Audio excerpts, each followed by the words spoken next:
Hello दोस्तों, new video में आपका स्वागत है।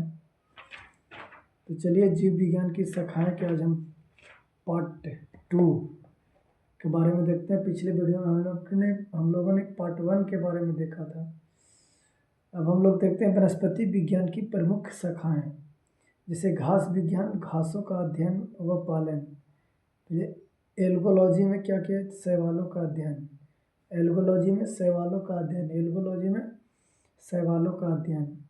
फिर एनाटॉमी में शरीर की आंतरिक संरचना का अध्ययन। एनाटॉमी में शरीर के आंतरिक संरचना का अध्ययन। एंथोलॉजी में पुष्पों का अध्ययन।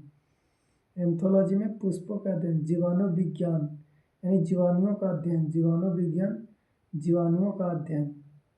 फिर है ब्रायोलॉजी में ब्रायोफाइटा का अध्ययन। ब्रायोलॉजी में किसका? ब्रायोफाइटा का अध्ययन।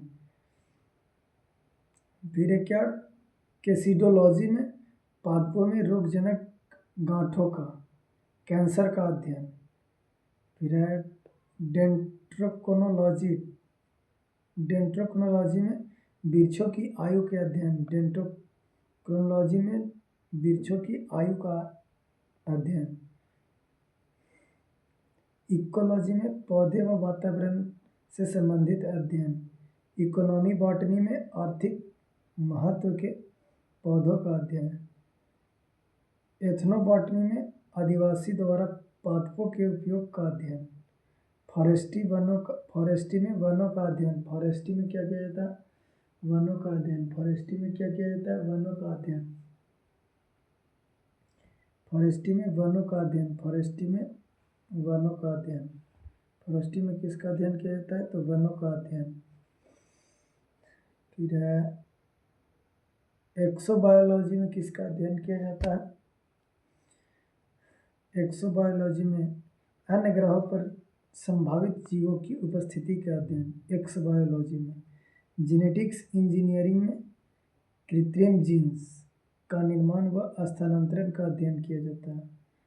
लाइकेनोलॉजी में लाइकेंस का अध्ययन। माइक्रोलॉजी में सूक्ष्म जीवों का अध्ययन। फिर माइकोलॉजी में कवकों का अध्ययन किया जाता है। कवक वैज्ञानिक का अध्ययन किया जाता है। फिर माइकोप्लाज्मोलॉजी में माइकोप्लाज्मा वैज्ञानिक का अध्ययन।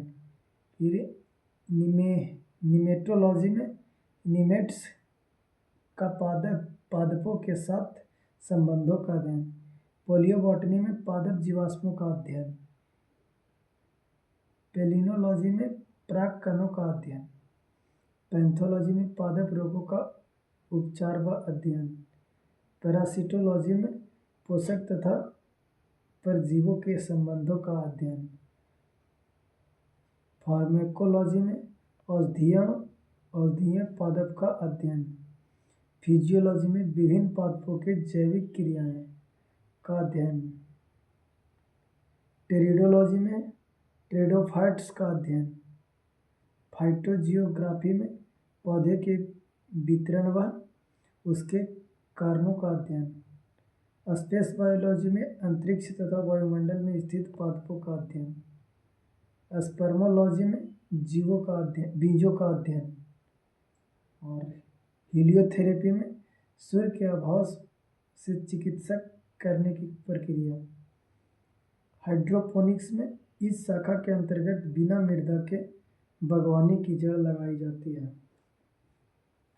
जंतु विज्ञान की प्रमुख शाखाएं। एनाटॉमी में विच्छेद के द्वारा शरीर के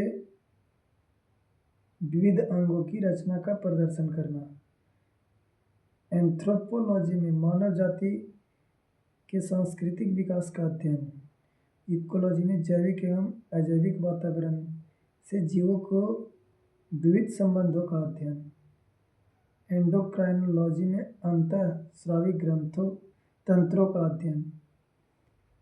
एम्ब्रोलॉजी में भ्रूणीय संवर्धन का अध्ययन। एंजाइमोलॉजी में उत्प्रेरकों का अध्ययन। एंटोमोलॉजी में कीट पतंगों का अध्ययन। जेनेटिक्स में जीवों के आनुवंशिक लक्षण एवं इनकी वंशागति का अध्ययन किया जाता है। फिर हेमेटोलॉजी में रुधिर एवं रुधिर संबंधी रोगों का अध्ययन। हेम्पेटोलॉजी में उभयचरों एवं सरीसृपों का अध्ययन। मैमोलॉजी में स्तनधारियों का अध्ययन, माइक्रोबायोलॉजी में अति सूक्ष्म जीवों का अध्ययन, न्यूरोलॉजी में तंत्रिका तंत्र का अध्ययन, ओडोंटोलॉजी में दंत विज्ञान संबंधी अध्ययन, ऑर्निथोलॉजी में पक्षियों का अध्ययन और पैथोलॉजी में रोगों की प्रकृति, लक्षणों एवं कारणों का अध्ययन, रेडियोलॉजी में जीवों का विकिरण प्रभाव का अध्ययन और टैक्सोनॉमी में जीव जातियों के नामकरण एवं वर्गीकरण का अध्ययन। तो चलिए वीडियो को लाइक शेयर कमेंट जरूर कीजिए।